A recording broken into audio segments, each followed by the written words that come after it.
Child welfare, when you have a new child and family that you're working with, the first thing that you need to do is hear that child and family's story. Now, you're going to base what you do, what your decisions are in terms of helping that child and family based on that story. The complexity with child welfare is the fact that there are sometimes multiple storytellers. And sometimes those storytellers tell somewhat different stories.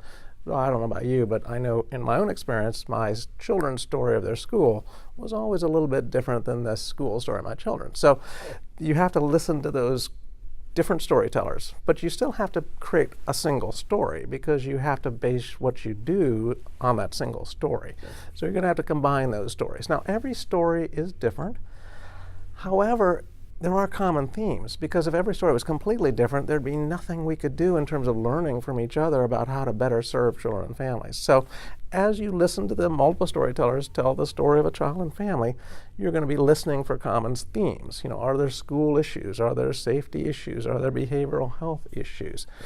And you're going to put those in the common themes. Now, that's what the CANS is. The CANS is a way of identifying, creating, and communicating the common themes. And so that's why it's designed to fit into the child-family team, because child-family teams are your opportunity to hear the multiple storytellers, to have them in one particular place so that you can come up with a single story, which you have to do. Once you get that child and family story and you've identified the common themes and you prioritize them based on action, you can use that to develop your plan. And when you use a child family team, you're using that as the opportunity to hear the multiple stories and to create that single story. So that's why the CANS is designed to fit into the CFT. And that is how you, by using the action priorities from the common themes, that's how you develop a plan.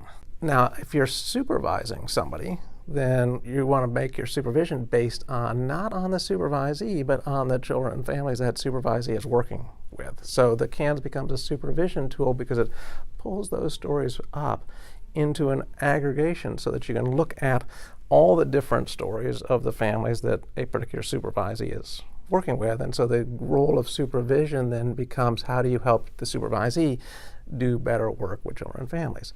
If you're running a program, it's the same idea, that you're using information about all the stories, the combination of the stories, so that you can plan your program to be as effective as possible.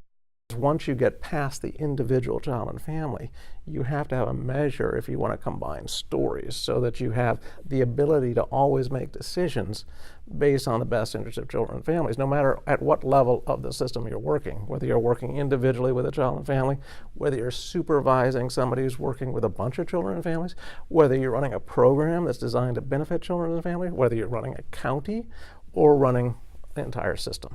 So that's how the CANS is designed to work.